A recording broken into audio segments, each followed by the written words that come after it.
And so we're going to learn about the digestive process in the intestines, and then we're going to talk a little bit about how the digestive process takes place and how it involves the lymphatic system. So that's where this course is focusing, right?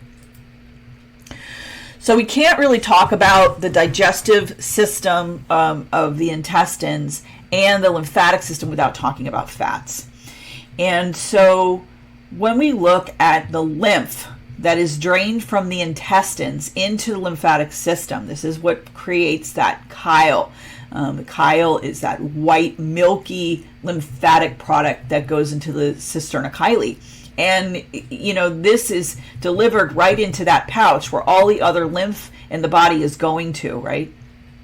And so we want to look at what that lymph material is made of. So we're going to briefly go into the dietary fats that are processed in the intestines and how they're broken down and how they're utilized. And so in summary, your dietary fat starts to break down in your mouth. We have something called salivary lipase, which is a digestive enzyme in your saliva, and it begins to break down fat molecules into smaller molecules such as monoglycerides and cholesterol. Now, it's not going to completely break them down, but this is where it starts. This is why you need to really focus on chewing your food when you're eating high-fat meals, because it really does help the digestive process. Once it gets into the stomach, we have something called gastric lipase, which continues to break down the tricyclic glycerols, which is the tri form of that fatty molecule, into diglycerides and fatty acids. So it's further broken down into the stomach. So we're making those molecules smaller and smaller and smaller so that when they get into the small intestine, they can continue to break down. So within 2 to 4 hours after eating a meal, roughly 30% of these tricycloglycerols are converted into diglycerols and fatty acids. Okay, so that's what your body uses for energy and uses for its bodily functions, multiple bodily functions. Okay, so it breaks down further into the stomach, and then it makes its way into the small intestine. So once it's in the intestine, we have bile salts from the liver that continues to break down and emulsify the fats. And then we have pancreatic lipase, which further breaks down the fat into even smaller particles. And that is what completes the breakdown into what's called monoglycerides, cholesterol, and free fatty acids. Once those tiny particles are broken down in the intestines, they make their way into what's called the enterocytes, which is the cells of the intestinal lining. This is where all your digestion takes place. We're going to talk about this a little bit further.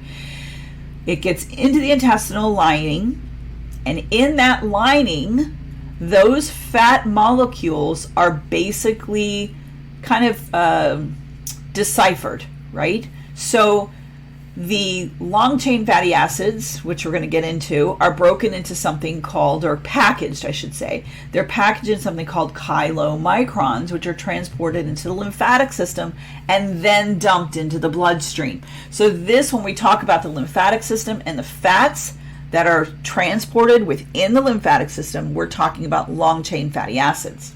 We're going to move on. So we talked about how these cells are getting into the lymph, right? And then we're going to look at the mesentery. So it's important to look at the mesentery and understand it. Why are we doing this? Because when we get into the hands-on portion of the class, it's really good for you to be able to visualize what you're doing. And if you're going to be working on the lymphatic system, not that you're not affecting other parts of the system, you always are. Nothing works in isolation. Everything works in combination. But our intention is going to be focusing on lymphatics, right?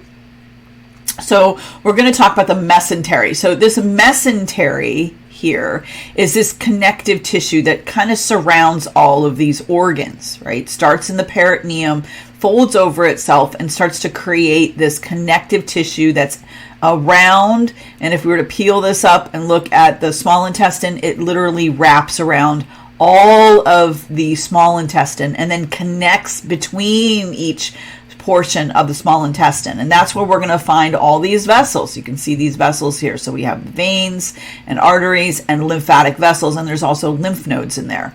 And we're going to talk about the lymph nodes, where they are and how they access the lymphatic system. So the system just keeps getting bigger and bigger and bigger and bigger. We're trying to make it as simple as possible for the purposes of this class, okay?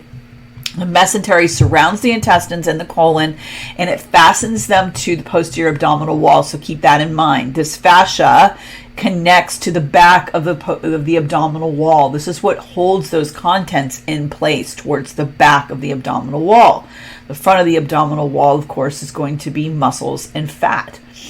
It is a continuum of the peritoneum, and it contains blood vessels, lymphatic vessels, lymph nodes, and that drain and supply the organs. So we have the lymphatic vessels that go directly to the bloodstream from the small intestine. And then we also have lymphatic vessels that help drain the organs themselves. Okay, so it helps to drain, your lymph drains the area around the organs as well. So you don't get a buildup of cell breakdown and inflammation and all those other things. So this is how your body communicates with the immune system. Okay, so it's a very big system, as we all know, right? So to look at it even further, if we're to look at the large intestine, the small intestine here, thinking about what this layer looks like, if we look at it as simplistic terms, we have connective tissue on either side. Within that connective tissue, the this is gonna be all your blood vessels, veins and blood vessels within that connective tissue around the organ. And then here's your lymphatic vessels, and your lymphatic vessels are in place and they connect to lymph nodes. Okay, so some of you that have taken Vater style training, or maybe a very basic type of superficial drainage. We talked about the main drains and the cervical, axillary, inguinal lymph nodes, which are where a lot of those superficial lymph nodes are. These are lymph nodes that are deeper in the system. Okay, and they do the same exact function. The lymph goes in, it gets broken down, it gets filtered. Bacteria and viruses are identified, the immune system is alerted. All these things are still happening. All these little microsystems are occurring. It's absolutely amazing. And they pass through different lymph nodes, and they go through one lymph node, then another lymph node, and on and on and on and on. And so by the time it gets into that thoracic duct, the lymph has been processed and filtered. Okay, and that's how it works. So now that you have a better understanding of the intestinal lymphatic system, you can see how when we work on this area here, and the techniques that we're going to learn at the end of this class, in the third part of this class, our goal here is to facilitate the lymphatic flow. So see all these vessels here, all those lymph nodes that we were talking about, all in here in the mesentery.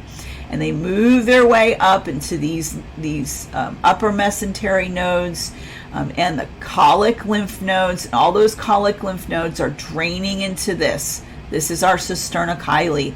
We know you've all heard about the cisterna chyli. Here's our diaphragm. This is the route. This is that route into that lymphatic thoracic duct. And that's how that thoracic duct is going to dump right here. It goes right in here. That little vein goes into the subclavian vein, and that's how it gets into the heart. And so you can see how important this is. So if all of this lymph in here is trying to get into the cisterna chyli, and all of the lymph of the lower extremities, the pelvic floor, all of this stuff, everything below the belly button is moving its way into this area to get pulled into the bloodstream. If there's congestion in here in the abdomen, it's going to influence not only digestion, okay, which is kind of the key of this class, but it's not just digestion, it's also going to impact the lower extremities. So the abdominal region plays a big part in overall swelling throughout the body. So that's just kind of a side note on what we're talking about. So even though we're focusing on digestion in this class, the digestive system and the organs and the systemic flow of lymph in this area, just keep in mind it also affects the drainage of the legs. So if you have people that are having issues and their legs are not draining with your MLD, you probably need to address the drainage of the abdomen. So hopefully that will help you when it comes time to learn the manual portion of this class. In the next portion of the class, which is your online class as well, we're going to talk about locating the different areas for the manual therapy. But this is very important that you get why we need to do it and understand the system. So when you're working with your clients, you can explain to them, what's going on in their abdomen. I know my clients really love to know that I know what I'm talking about.